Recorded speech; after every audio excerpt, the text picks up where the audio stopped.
Hello, everyone.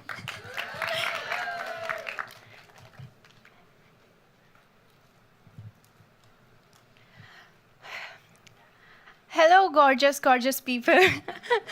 I am filled with so much inspiration after hearing to my wonderful batchmates, and I'm filled with so much gratitude that you guys showed up for us. Thank you for coming. And today, I'm going to be taking you on a journey with me to talk about Begumpura, a land with no sorrows. I grew up hearing and listening about stories of Begumpura, a land with no caste, a land with no class, a land with no taxes, a land where no one owns any property. And I heard these stories through my grandmother as my bedtime stories. And as I was young, I believed that Begumpura does exist. And I thought I can eventually move on to Begumpura, a land with no sorrows at some time. Eventually, as I grew, I realized that I was deceived. I grew up listening to these stories in the north of India. I come from Haryana, a land dominated by agriculture, a land dominated by patriarchy. I am a ceramicist turned into a social designer, and before I joined DSI, I worked with crafts community in Haryana.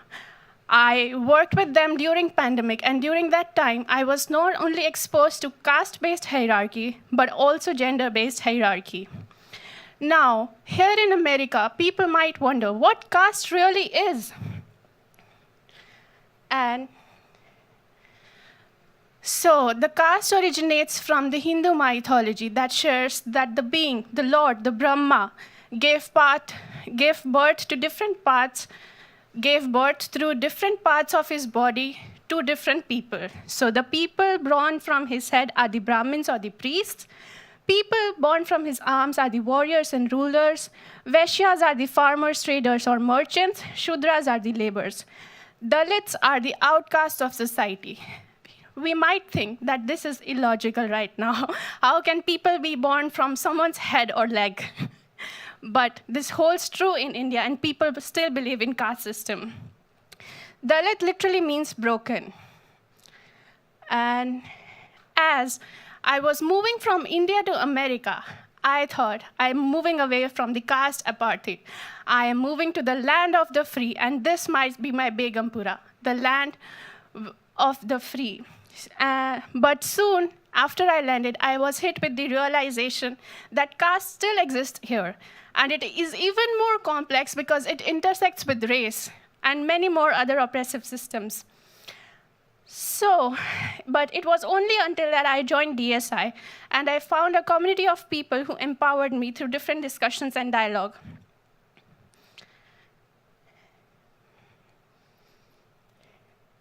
So I started researching on what caste is in diaspora.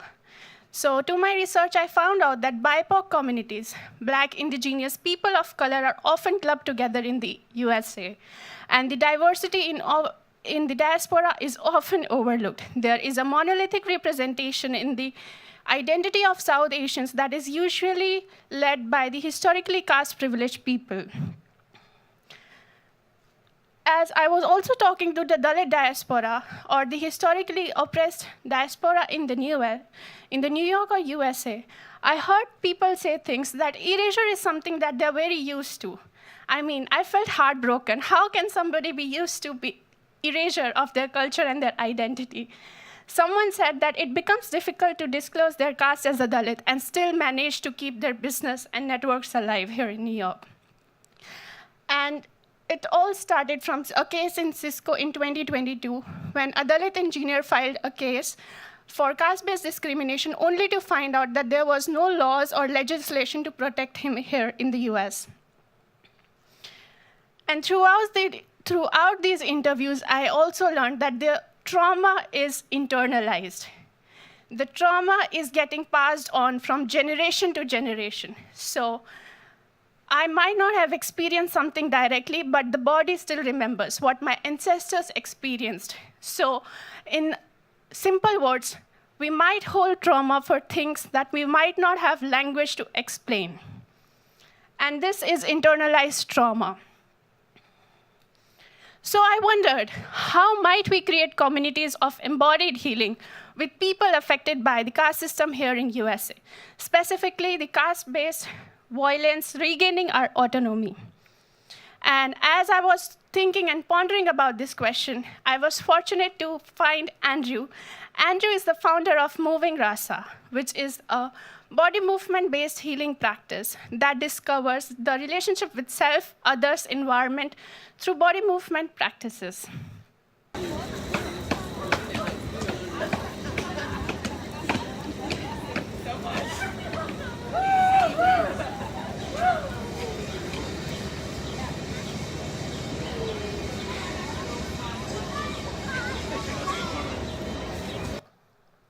This is Andrew on the left. These are my dear friends that I found through Moving Rasa family. We were drawing, we were playing, we were moving together. And as I was in a community for 1 year with Moving Rasa family, it helped to come in terms with my own identity. I was moving with people who were activists, who were community organizers, who were abolitionists, and a part of me healed. A part of me healed that I did not even have language to explain. So I thought, oh, wow, what a wonderful thing. I'll take this to my South Asian community and share it with them. And I also realized that healing is different from everyone, and I asked with my community, like, what does healing mean to them? Someone said they just wanted to lose their fear of being outed. Someone said they wanted to able to host discussions around caste, or they fear that their children might experience similar discrimination. Since the topic is so layered and nuanced, I thought maybe awareness about the caste system as a humanitarian crisis is important, acknowledging the system that causes it and regaining our power and autonomy. I thought, yay, I cracked it. So to address these three gaps, I came up with these three prototypes, which was a book club, culturally specific Moving Rasa workshops with Andrew, or even community gatherings, which were screening or potluck dinners. I thought it could be a three-way intervention. And soon, I realized it did not work as I think it would. Because for somatic therapy or for moving therapy, therapy and somatics both are stigmatized words in South Asian community. No one wants to move or even engage in therapy. Supporting each other is a big ask and a big give for anyone. And I also realized that holistic discussions need to happen before we can engage in any kind of body movement. So what's the gap? I wondered, what's the gap? The gap is, how can we heal through body movement when we are not even ready to talk about this? We need to talk about it, acknowledge it, we need to build our resilience and then engage in body movement-based practices. So I found Vandana Jairam, who's my collaborator and co-designer in this thesis, and we thought we might create a community of young adults, a safe space, inspired from the Moving Rasa frameworks, but specifically for South Asians community. A safe space, but it needs to be brave because we need to talk about heavy things that we generally don't talk about. So I came up with courageous conversations on caste with Vandana Jairam. But the turnout was very little because no one wants to have courageous conversations on caste. So instead of it being CCC as Courageous Conversations on Caste, we flipped it to Creative Chai Chronicles.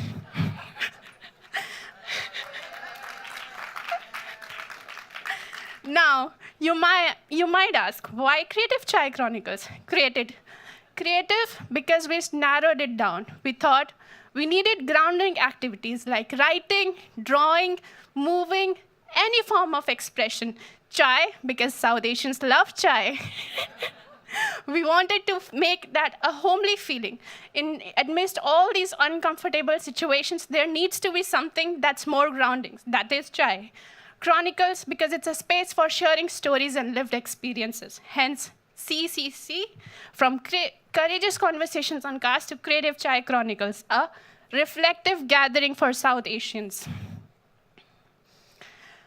And we started with the theme of belonging. Over the course of last 3 months, we did five gatherings.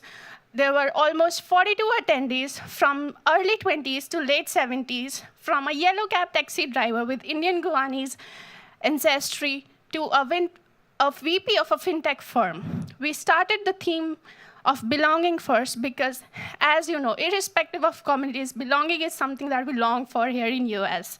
We just want to be belonged. And the next gathering was love, identity, and everything in between. From We Love Shah Rukh Khan. We have a very strong inclination toward the rom-coms in Bollywood culture. But what is unknown is that caste system thrives on endogamy. People marry within communities, and we wanted to check if the community is aware that caste is a matter or a factor when they choose their life partner or not. But instead of directly framing it, we said, oh, let's just talk about love and identity and how it affects us. And people did show up. We talked about how, if I were to select a life partner, what would my life partner would look like, as compared if my parents were to choose a life partner for me, what would they choose? What are the similarities and dissimilarities? What important criteria are there? And we realized people use proxies. Someone mentioned that, oh, I would want to marry someone who's from a good, educated, respectable family, but who is actually respected in India, or who actually has the right to education, or who gets the good job. We uncovered all these proxies without actually dealing with it, because as facilitators, we were also slowly building our resilience. The third in the series was flavors of identity. There is a narrative in India that talks that vegetarian food is pure because it's considered by historically caste-privileged people, whereas non-vegetarian food is impure as it is consumed by historically oppressed people. And this resides in the notion that historically caste-oppressed people are impure or the secondary class. And we wanted to check the mindset of South Asians and how they deal with this, or are they even aware about this? So we used the frame of nostalgia. We asked them, what does their kitchen look like right now, versus what was their kitchen like when they were young? Who was in their kitchen? Who made meals for them? Who cooks for them? What ingredients do they use? Or do they even use meat or not? And people said interesting things.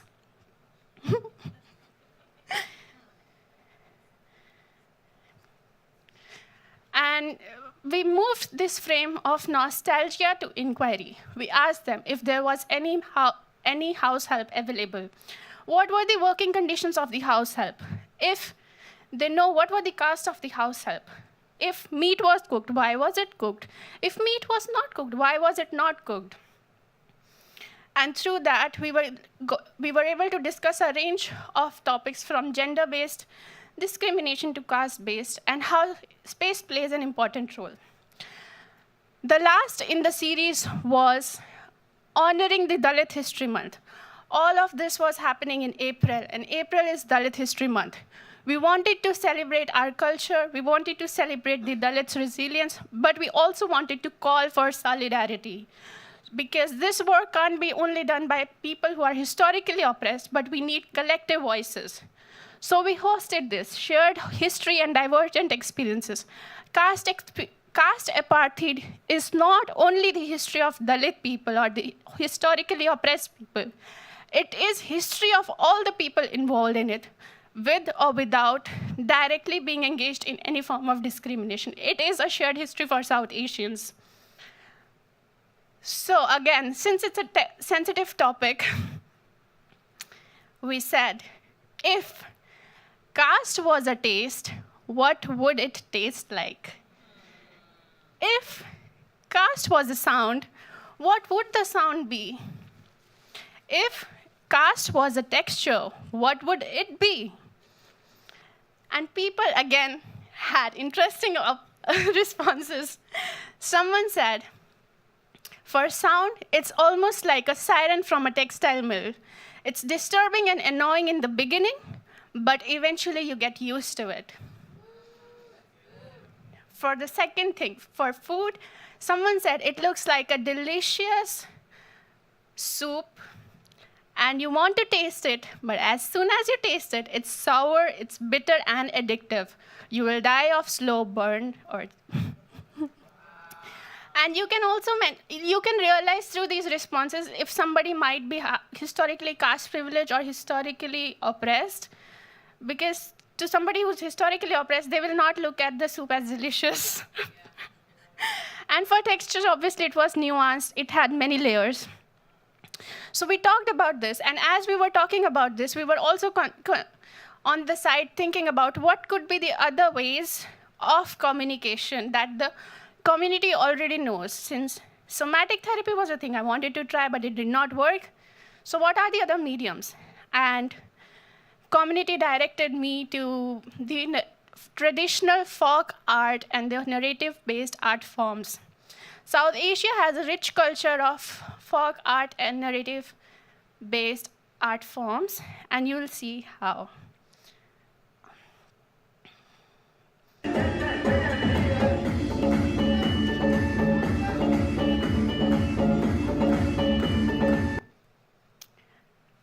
As I was talking to community, I also realized that healing is essential to liberation. And maybe we don't need to bring anything new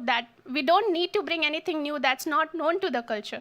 Maybe there are already things existent in the culture like music, dance, art, yoga. There are already body movement-based practices. That could be the next step. And when I started my journey, I was a dancer. I was teaching them dance. I was teaching Bhangra, which is usually a male-dominated dance form, but I thought, let's try, let's do it, let's teach the community, let's do it together. So the next step would be doing and dancing together.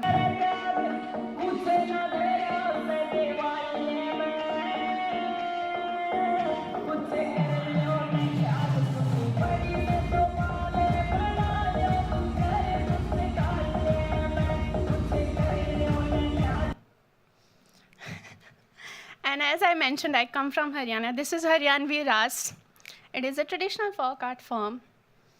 And as we were engaging in all these body movement-based practices, someone mentioned that they think that their joyful existence is resistance.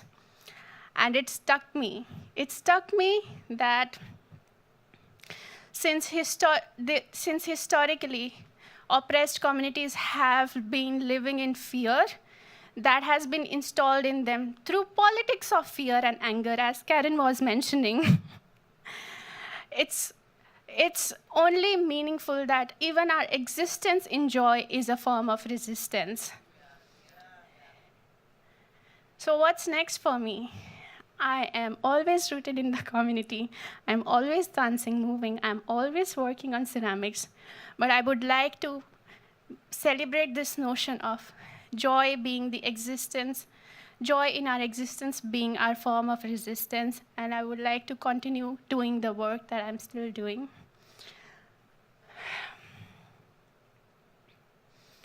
And I would like to sum up all of this by saying that history, despite its wrenching pain, cannot be unlived. History, despite its wrenching pain, cannot be unlived, but if faced with courage, need not be lived again.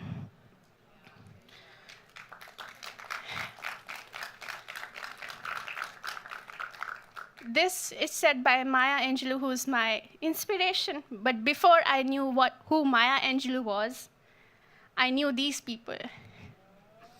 My mother, my grandfather, and my grandmother.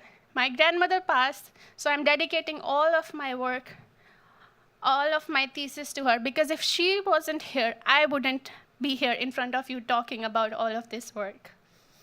That's my mother.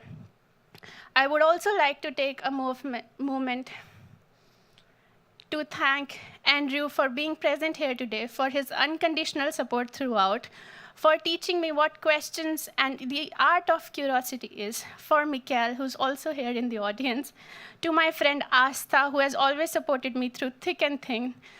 I would also like to extend my gratitude to Raktim for cheering me on the days that I felt low, especially my DSI family, Mia, my batchmates, Sahar, all the thesis advisors, Laura, John, Melissa, and everyone, the whole DSI family. I'm nervous, I'm missing out on a few names. But everyone, I'm so grateful that you are here and present today. I'm filled with gratitude. Thank you, and with that, I sign off.